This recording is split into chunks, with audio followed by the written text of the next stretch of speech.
Hi, welcome back. I'm going to start talking about day 2 instructions now. Like I said, if you're ahead of this, go click on a video where you need the instruction. If you've not gotten here yet or you're doing 2 in one day, just go at your own pace.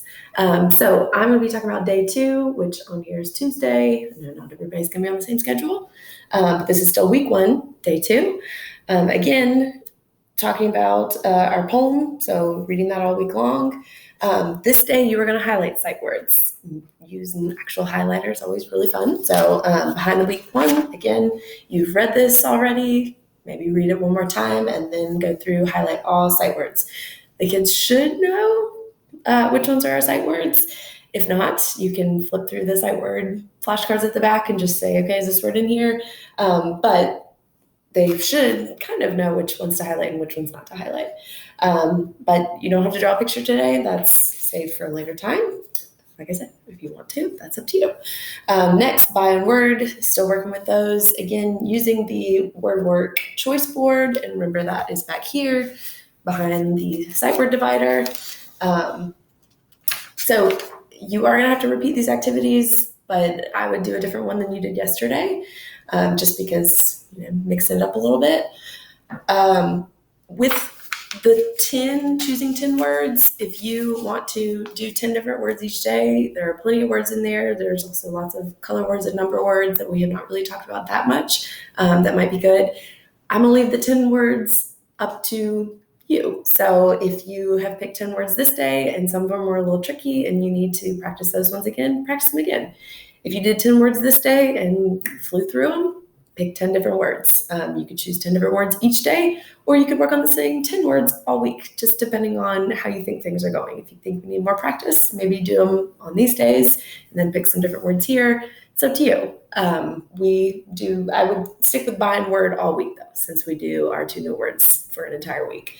So just make sure by and word are included in whatever activities you do this week. But like I said, if these words were easy, pick 10 different ones. If they were hard, you might want to do them again. So again, the word work choice board, you know where that is back here in the packet. If you need more copies, like if they really liked the texting one and you want to print another one, it is on my website. If not, just choose a different one. Be creative, whatever you want to do. Next, for phonics, color by syllable. Again, that's behind the week 1 here. So you have already done the matching color. And now we're moving on to the syllables. So here, if it's 1 syllable, you're coloring yellow. If it's 2 syllables, you're coloring it blue. Just do your best with the words here. If you have any questions about the words, let me know. Trying to look, some of these are pretty self-explanatory.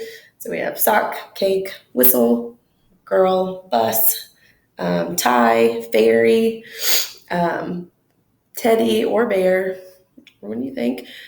Ghost, guitar, apple, rocket, turtle. I would suggest clapping them out. My kids tried not to clap them out, but clapping them out is the surefire way to figure out how many syllables. So I would do that. If you want to extend this activity a little bit, like just flew through it, you're like, need a little extra practice, you can go through your house, find some other things, and write how many syllables on the back of the page. You could stretch some of these words out, and just write a sentence with bear right on the back of the page. So if you need an extension activity, always just write some sentences on the back, use some of the sight words, use some of these words, stretch them out. But if this was hard and took a really long time, then you're fine. Move on to the next activity. So still going on day 2 here. After that, use the hundreds chart to practice counting 1s, 5s, 10s to 100. So that is again back here. You filled this one out yesterday. If you want to use the one that your child filled out and use that to help you practice counting, that's fine. But there is one that is filled in. If you want to practice counting by 1s, 5s, and 10s that way. I might even suggest maybe highlighting all the 5s. So the ones that end with a 5 or a 0, go through and highlight those and have your child practice counting them, tapping them 5, 10, 15, 20. Maybe using a different color to highlight all the 10s. So maybe put a blue circle circled with a red circle for this one. And this one, the 5s can just be a blue circle, and the 10s, you might outline them in red and then practice counting that way. Counting by 1s, have them just go through, if they're unsure, tapping the numbers and having them say the numbers. If they're pretty good with that already, maybe just counting out loud and just using the 100 chart for reference, whatever your child needs. So again with writing, so day one, I said if this stuff was overwhelming, maybe don't include a writing prompt in day one. If they flew through it, maybe you did want to do one on day one. But now I might include a writing prompt for today, since you have to choose two during the first week. So writing prompts are near the back. Again, kind of, I think they're in front of the sight words. So after the day 3 work, you have the writing divider where it says choose 2 opinion prompts per week.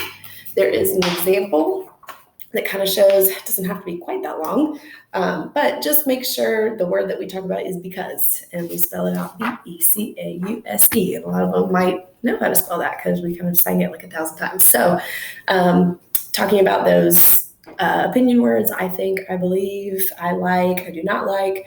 So this is just an example here. It was in different colors, just can't really see it because it's black and white. But just choosing a prompt to write today and drawing a picture to go with it. Just make sure that they're using capital letters only at the beginning of a sentence. There's some spaces. Each one ends with punctuation. Just using their neatest handwriting, making sure those letters are staying on the lines as best they can. Stretching out words. Don't tell them how to spell anything except maybe the word because. Have them sing it, B-E-C-A-U-S-E. The only words that they need to know how to spell correctly are sight words, and then color words if they're writing about their favorite color or something like that. Word family words they can stretch out, they just stretch those out, have them try their best. Don't tell them how to spell words, just have them try it. And most of them are very good at doing that already. There is not a unit study for today. If you wanted to do another spring activity, go for another nature walk and think about some different signs of spring, that's up to you. But that's all for day 2. I'll see you tomorrow.